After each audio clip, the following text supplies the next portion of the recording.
मानसी भारद्वाज। तो previous lecture में हमने क्या क्या किया, पहले हमने लार्ज लेंथ के लिए, स्मॉल लेंथ के लिए हमने क्या निकाली, यूनिट निकाली थी। फिर हमने स्मॉल एरिया के लिए, लार्ज एरिया के लिए यूनिट निकाली थी। फिर हमने क्या किया था, उनमें जो यूनिट एंड डायमेंशंस थे, जो हमारी इंपॉर्टेंट यूनिट थी और उनके डायमेंशंस हमने किए थे। और हमने क्या किया था उसके बाद, एरर इन मेजरमेंट। ये सारे हमने कॉन्सेप्ट कर लिए थे। जैसा कि मैंने बताया था, जो फर्स्ट हमारी वीडियो लेक्चर शुरू हुई थी, जहाँ से लेक्चर सीरीज, वहां से मैंने बताया था कि पहले हम कॉन्सेप्ट करेंगे, ठीक है। कॉन्सेप्ट के बाद हम न्यूमेरिकल को करेंगे, ताकि हमारा जो कॉन्सेप्ट है वो अच्छे से क्लियर हो जाए, कॉन्सेप्ट में कोई प्रॉब्लम ना रहे। तो वैसे ही उसी को देखते हुए हमने यहाँ पे जो डिस्टेंस मेजर की थी, लार्ज और स्मॉल डिस्टेंसेस, उन पे बेस पे मैं यहाँ पे न्यूमेरिकल करवाने जा रही हूँ। पहले मैं इस कॉन्सेप्ट पे बेस हम न्यूमेरिकल करेंगे, जो हमारे जो लेंथ को मेजर करने के हमारे जो अलग अलग मेथड होते हैं, उन पे बेस हम न्यूमेरिकल करेंगे। उसके बाद हम एरर इन मेजरमेंट की न्यूमेरिकल करेंगे। तो सबसे पहले हम शुरू करवाने जा रहे हैं, that is measure in length by direct method. देखो हमें पता है, जब हम लेंथ को मेजर करते हैं ना, तो हमारे जो डायरेक्ट मेथड होते हैं कुछ, जैसे कि मीटर स्केल हो गया, वर्नियर जो है कैलिपर हो गया, स्क्रू गेज हो गया, ये हमारे कुछ जो है जो डायरेक्ट लेंथ मेजर करने के हमारे मेथड होते हैं। इसके अलावा हमारे पास कुछ इनडायरेक्ट जो हमारी लेंथ होती है उसको इनडायरेक्ट मेजर करने के भी मेथड होते हैं। इसमें देखो सबसे पहले हमारा जो मेथड आता है, देखो जो मैंने बोला कि जो स्मॉल लेंथ के लिए, सॉरी, जो डायरेक्ट लेंथ को मेजर करने के लिए जो हमारे डायरेक्ट मेथड होते हैं, मीटर स्केल, वर्नियर कैलिपर और स्क्रू गेज, ठीक है। उसके बाद हमारे जो है लेंथ को मेजर करने के लिए कुछ इनडायरेक्ट मेथड होते हैं, वो मैं यहाँ पे करवाऊंगी, क्योंकि उन पे बेसिक हमारे न्यूमेरिकल प्रैक्टिस करेंगे हम, ठीक है। अब देखो सबसे पहले हमारा इनडायरेक्ट मेथड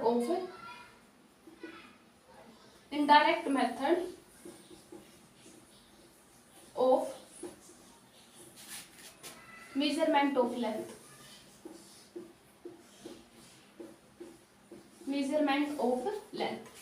इनडायरेक्ट मेथड। सबसे पहले इसमें जो मेथड आता है इनडायरेक्ट मेथड में, वो हमारा कौन सा है, दैट इज सबसे पहले आता है, दैट इज ट्रायंगुलर मेथड। अब ये जो ट्रायंगुलर मेथड है, इसमें हमारे पास दो टाइप के आ जाते हैं। ट्रायंगुलर मेथड है तो इसमें हमारे पास क्या आ जाएंगे, एक तो एक्सेसिबल ऑब्जेक्ट होंगी, एक इनएक्सेसिबल ऑब्जेक्ट होंगी। मतलब एक जो ऑब्जेक्ट होगी छोटी होगी, उसके कंपैरिजन में एक दूसरी बहुत बड़ी होगी। यानी हम ऐसे कह सकते हैं कि एक तो हम हाइट या किसी टावर की या फिर ट्री की हाइट को मेजर करें, या फिर उसके कंपैरिजन में हम किसी माउंटेन की हाइट को मेजर करें। यहाँ पे एक्सेसिबल और इनएक्सेसिबल का मतलब ये है। तो सबसे पहले हम ट्रायंगुलर वेव एक्सेसिबल मेथड में लगाएंगे। मान लिया कि हमारे पास ये ट्री है, कोई भी ए और बी हम इसको मान लेते हैं, ठीक है। यहाँ पे मान लिया कोई सी, मतलब हम खड़े हैं, इसको देख रहे हैं टी, क्योंकि हमें ट्री की लेंथ को मेजर करना है। तो हम यहाँ से, जैसे मैं यहाँ पे खड़ी हूँ तो सामने ट्री होगा, पहले हम इसको ऐसे देखेंगे। तो कुछ यही पोजीशन है, यहाँ पे भी हम यहाँ पे खड़े हैं पॉइंट सी पे, और ये हमारा ए भी कोई भी ट्री है या फिर कोई टावर है, ये हमारी सी पॉइंट हो गया, ठीक है। यहाँ पे हमने इसको ट्री या फिर टावर, इसको भी हम मान सकते हैं ट्री है कोई, यहाँ पे हम इसको देख रहे हैं।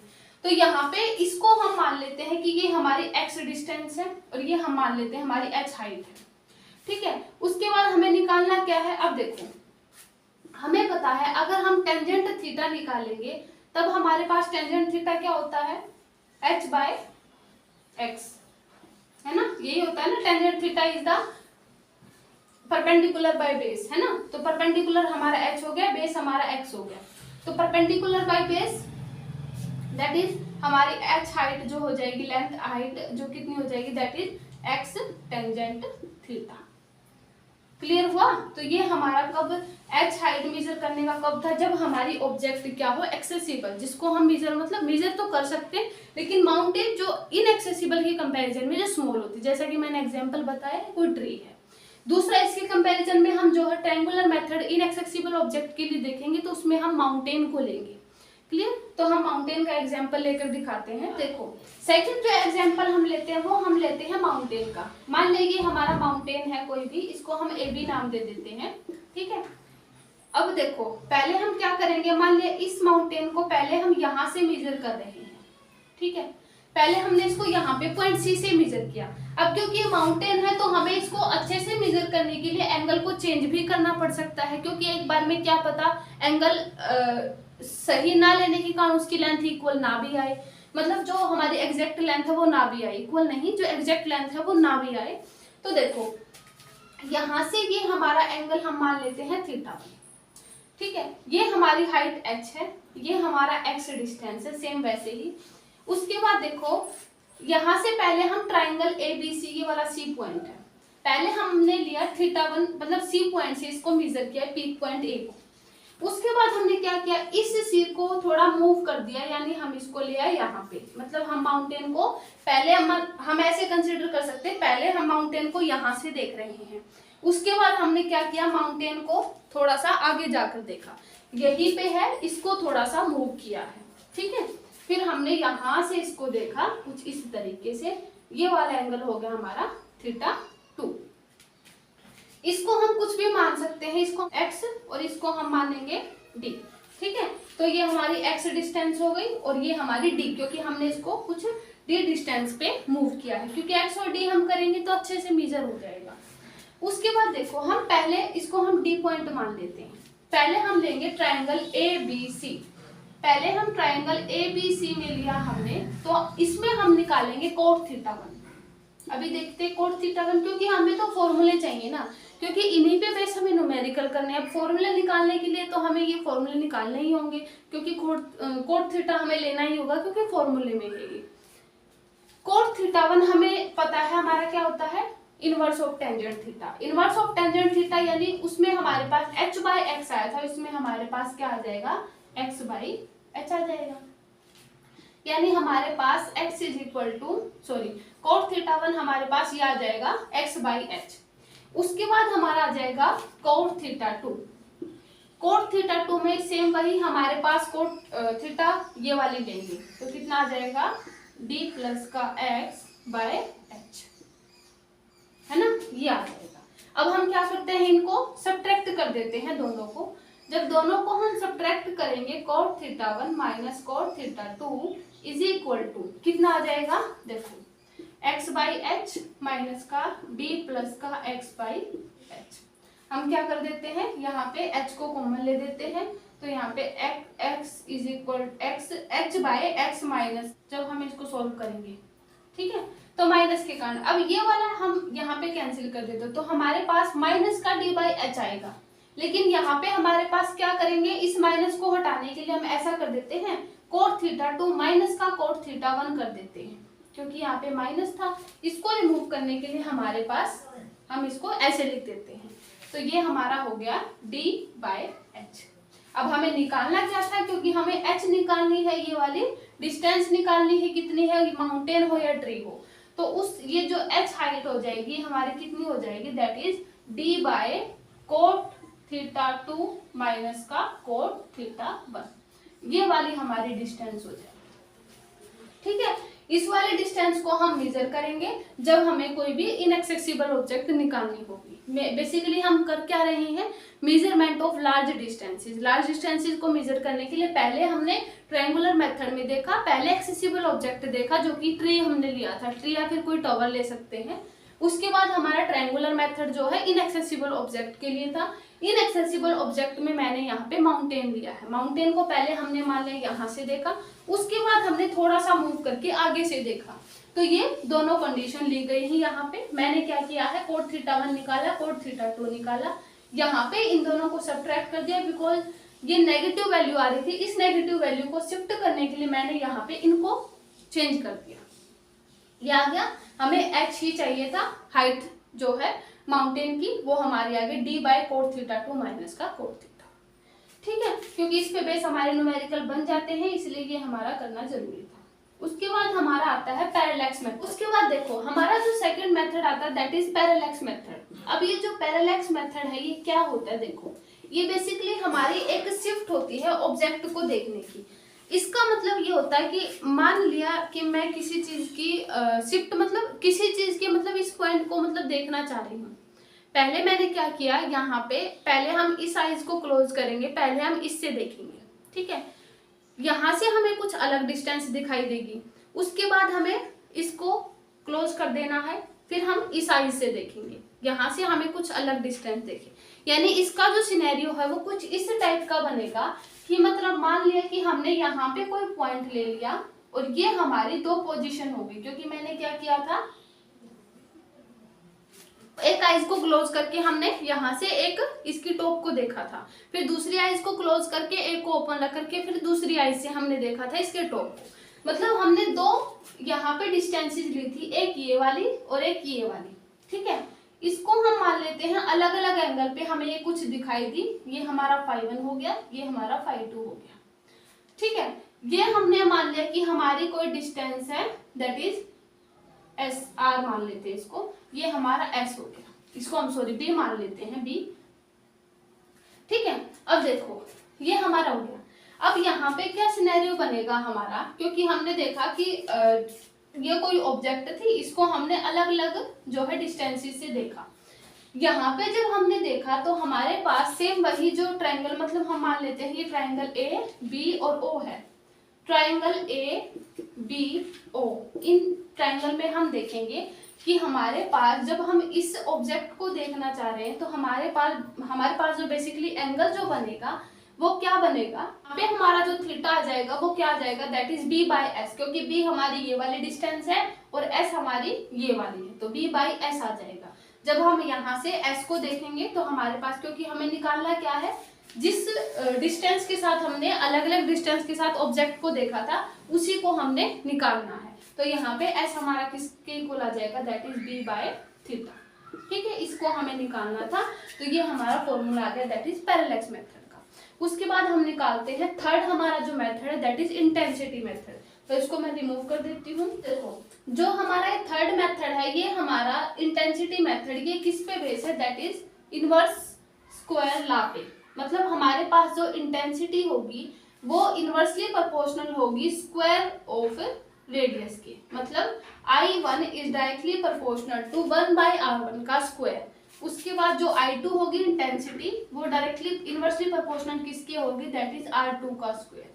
इसका मतलब हम इसको ऐसे भी लिख सकते हैं कि I1 बाई I2, जब हम अगर R1 बाई R2 अगर हम देखें,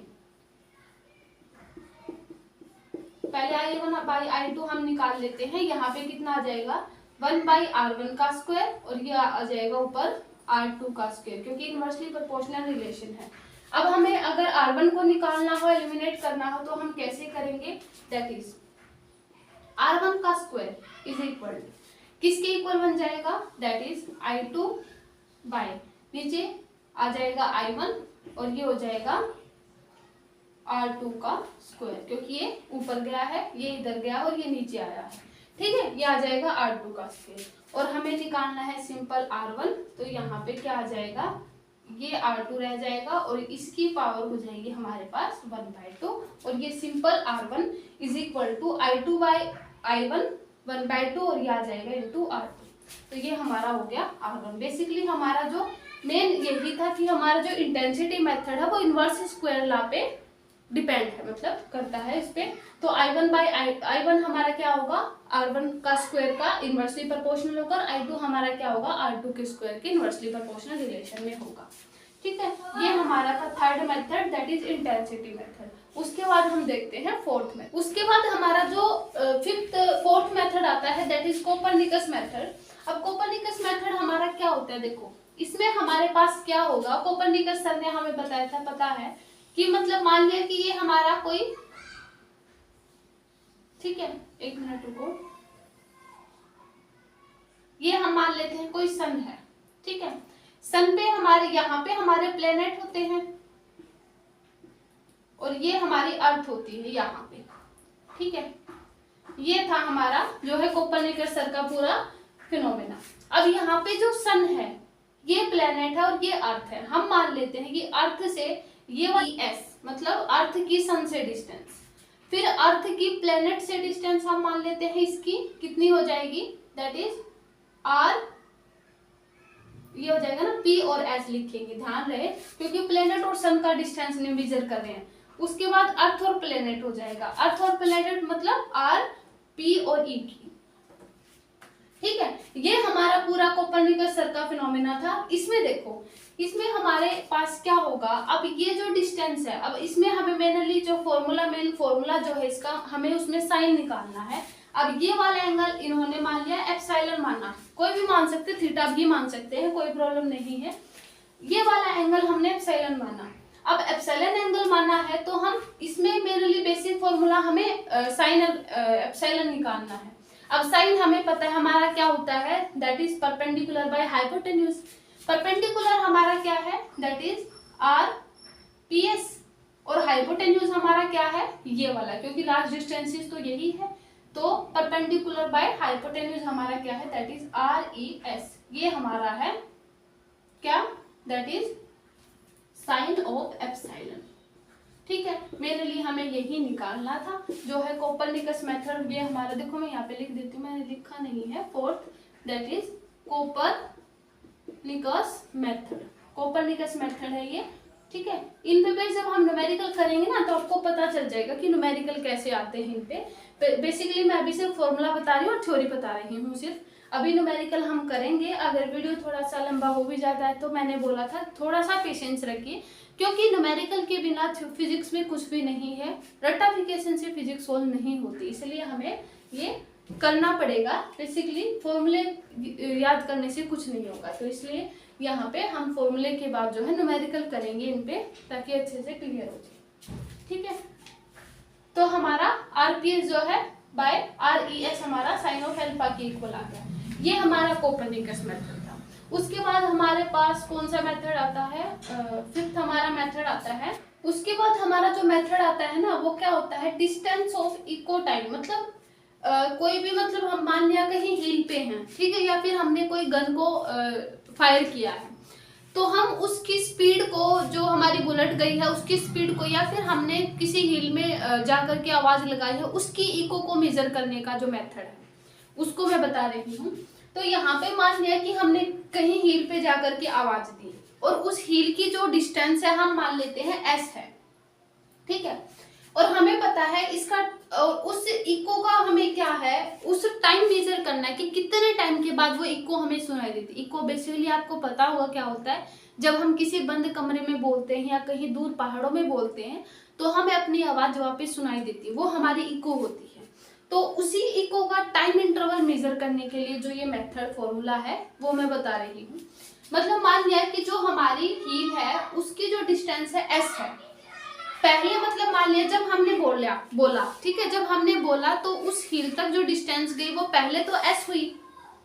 अब हमें पता है स्पीड कोई वेलोसिटी का हमें पता है डिस्टेंस बाय फॉर्मूला टाइम होता है, सॉरी डिस्टेंस बाय टाइम हमारा फॉर्मूला होता है। गलत बोल गई थी मैं, हमारी जो वेलोसिटी होती है डिस्प्लेसमेंट बाय टाइम फॉर्मूला होता है हमारा। बेसिकली हमें ये टाइम मेजर करना है। अब ये एस हमारा पहले हमने बोला तो वो एस डिस्टेंस की, उसके बाद उसी डिस्टेंस के साथ इको आएगी हमारी, वो यहाँ पे 2s हो जाएगी। ठीक है, तो 2s हमारा किसके इक्वल आ जाएगा, that is v cross t। हमारा जो डिस्टेंस हो जाएगी वो कितनी आ जाएगी, that is s is equal to v cross t। अगर हम यहाँ पे टाइम पीरियड निकालें तो हमारा कितना आ जाएगा, that is 2s by t। ठीक है, टाइम पीरियड पे भी न्यूमेरिकल आते हैं, और ये जो डिस्टेंस होती है इको की कोई हील की तो वो भी पूछ ली जाती है, उन पे वैसे हम न्यूमेरिकल करेंगे जिससे आपको टॉपिक क्लियर हो जाएगा। ठीक है, ये हमारी थी इको का टाइम इंटरवल मेजर करने की। उसके बाद हम जो उसके बाद नेक्स्ट जो मेथड है उसको देखते हैं। उसके बाद हमारा जो नेक्स्ट मेथड आता है दैट इज लेजर मेथड। अब देखो जो मैंने मेथड करवाए हैं ना, कौन कौन से, एक तो इको वाला मेथड और एक ये लेजर मेथड। ये बिल्कुल फॉर्मूले के लिए मैं करवा रही हूँ, मेरे लिए इतने इंपॉर्टेंट है नहीं, क्योंकि सिर्फ इनका जो बेसिक फॉर्मूला है वो इम्पोर्टेंट है, इसलिए मैं इनको बिल्कुल स्मॉल टर्म में सिर्फ फॉर्मूला बता रही हूँ कैसे आया है। ठीक है, उसके बाद हमारी जो है मेथड था, कौन सा था, दैट इज लेजर मेथड। अब देखो लेजर मेथड में हम क्या कर रहे हैं, मतलब मान लिया कोई लेजर लाइट है उसको हम सन की ओर कर रहे हैं। ठीक है, अब देखो जब हम लेजर लाइट को सन की तरफ करेंगे तो वहां पे क्या आएगा, हमारी जो लाइट है लेजर लाइट वो सन की, मतलब जो स्पीड ऑफ लाइट है हमारी जो सन की है उसी लाइट से तो आएगी, और हमें उस लेजर डिस्टेंस जो हम लेजर कर रहे हैं उसकी जो डिस्टेंस वो मेजर करनी है। जैसा कि हमने इसमें जो इको वाले मेथड में देखा था कि डिस्टेंस कितनी होगी, वही डिस्टेंस हमें यहाँ पे मेजर करनी है। अब वो डिस्टेंस हमारे पास कितनी होगी, अब हमें पता था 2s, क्योंकि हमें पता है पहले s डिस्टेंस है, मतलब हमने लेजर लाइट को जब सन की ओर किया तो मतलब वो s डिस्टेंस थी, ठीक है। वापस से वो आएगी तो उसी s डिस्टेंस को ही तो ट्रेवल करेगी, तो यहाँ पे 2s बनेगा, और ये सेम वही हमारे पास v क्रॉस्ड। अब देखो यहाँ पे v की जगह हमारे पास क्या बनेगा, that is speed of light, क्योंकि हमने उसको सन की तरफ किया है, और जब वो सन से वापस आएगी तो वो एक स्पीड ऑफ लाइट के रूप में आएगी। तो यहाँ पे हम v ना लिख करके क्या लिखेंगे, दैट इज c। बस इतना ही डिफरेंस है उस फॉर्मूले में जो इको वाला फॉर्मूला था और इस फॉर्मूले में जो कि लेजर मेथड है, ठीक है। तो हमारा जो s आ जाएगा, डिस्टेंस आ जाएगी, वो क्या होगी, that is s is equal to c cross t by t, so c cross t by 2, ठीक है। तो ये हमारा था लेजर मेथड। उसके बाद हम देखते हैं, उसके बाद हमारा जो मेथड आता है दैट इज राडार मेथड। अब जो ये राडार मेथड है ये हमारा रेडियो डिटेक्शन एंड रेंजिंग के लिए हमें पता है ये यूज होता है। यानी इसमें हम क्या करते हैं, जो हमारा प्लेनेट होता है उसकी डिस्टेंस को मेजर करते हैं मेनली, जो हमारा मेनली जो वीनस है उसकी ज़्यादा इसको हम यूज कर सकते हैं राडार के लिए, वीनस को। तो ये हमारा क्या होता है, radio detection and ranging radar.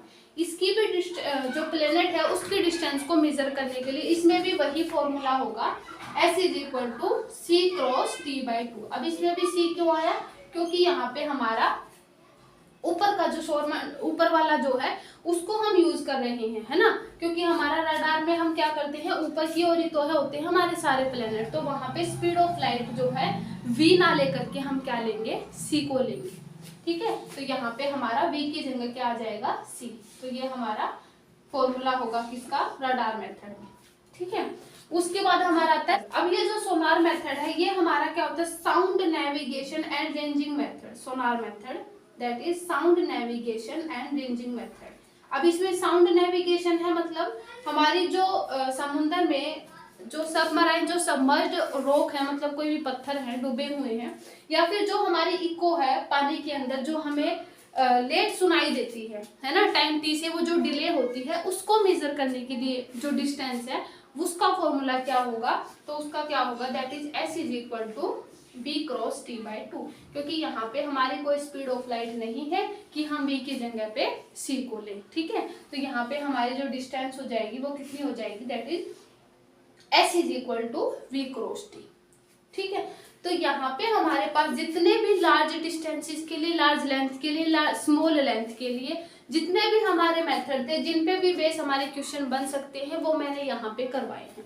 अब इनका एक एक करके हम न्यूमेरिकल करेंगे, जिससे कि हमारा ये कॉन्सेप्ट जो है क्लियर हो जाए और हमारे ये पता चल जाए कि इन पे बेस न्यूमेरिकल है वो कैसे आते हैं।